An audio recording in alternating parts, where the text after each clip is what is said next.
In this lesson, I'm going to show you a trick to make playing chords easier.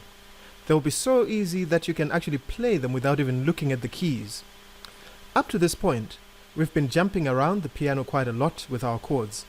Now we're going to bring our chords closer to each other. To do this, we'll use what are known as inversions.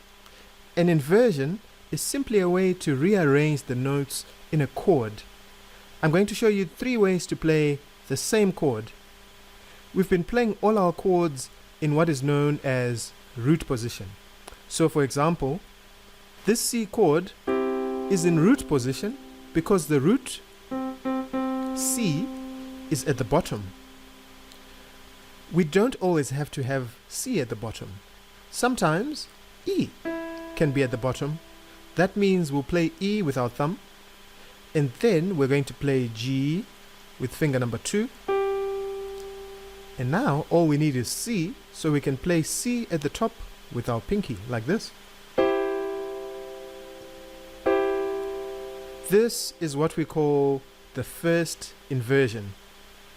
So now we have root position, which we are very used to, and then first inversion, where we start on the E. Okay, I actually like to just think of the E as the third. Okay, when I say third, I mean the third note of the scale. Now let's learn second inversion.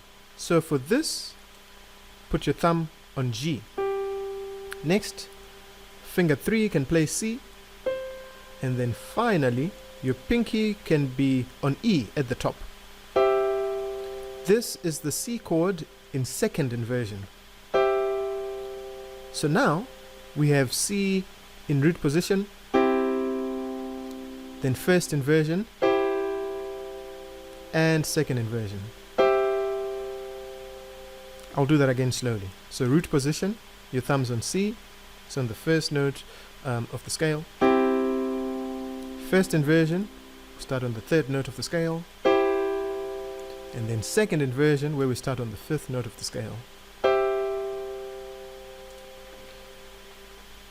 Let's see if we can also play the F chord in inversions. So we're going to put our thumb, well, we already know root position because we've played that quite a lot. So for first inversion, we're going to put the thumb on the 3rd, so we're going to put thumb on A, finger 2 on C, and then pinky on F. Second inversion, we're now going to put the thumb on our 5th, which is C, and then finger 3 on F, pinky on A. Okay, so here are all of our Fs. So root position, first inversion, second inversion. Now let's try this on a G chord. Okay, so we already know G in root position. Right? Now for first inversion, we'll put our thumb on B.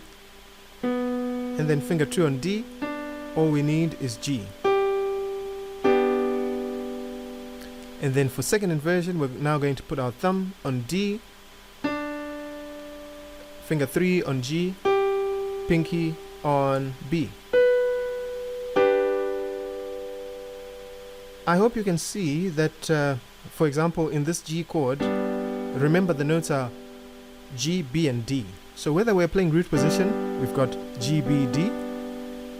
If we're in first position, we still have G. The only difference is G is now at the top, but we still have a B and D. If we're in second inversion, we still have G, B, D. The only difference is we're starting with the D, followed by the G, then the B. So whatever you do, make sure that in all your inversions, you're still playing the same 3 notes for each chord. So now that we've tried inversions on those 3 chords, I want us to improvise using these inversions. So here's a chord chart that I've created. You can download it together with the backing track in the description. So we're going to play C for 4 bars. That means in those 4 bars, feel free to play any inversion of C, including root position. So you could either experiment by maybe going like 1, 2, 3, 4, 4. Maybe you might decide to go to this one. Maybe you might go back there, 2, 3, and then maybe you can change it. Okay, so the first 4 bars are C, so feel free to play any of these. Okay, what you can also do is you can experiment by playing that C with any rhythm just from your imagination. So instead of just that, because that can get boring quite quickly, you can even go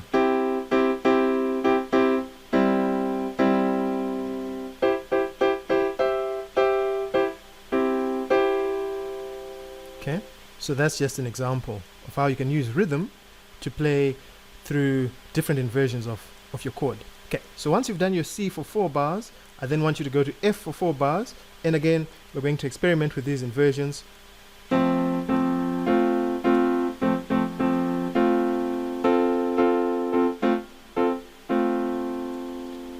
After 4 bars of F, we're going back to C. You don't even have to start on root position, so you might start here maybe if you want, and you could go here. Remember, you've got the entire keyboard to experiment with. It's called improvising, right?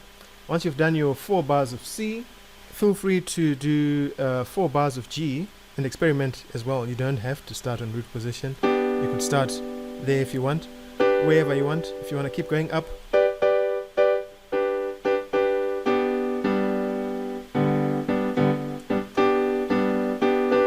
okay, so I'm going to put on the backing track, and I'm just going to improvise with it, just to give you an idea of things that you could possibly do.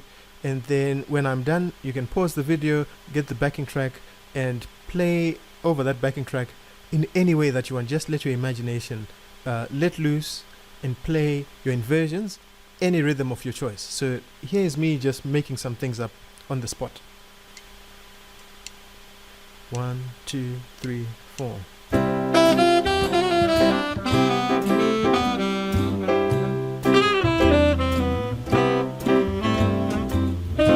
Now F.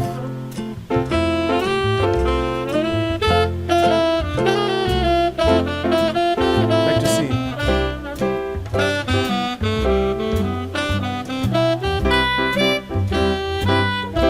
And then to G.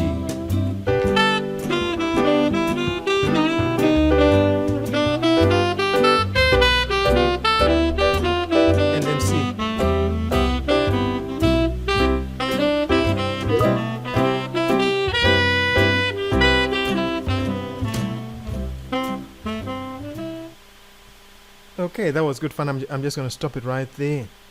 Okay, so I want you to download the backing track and experiment with these inversions as much as possible.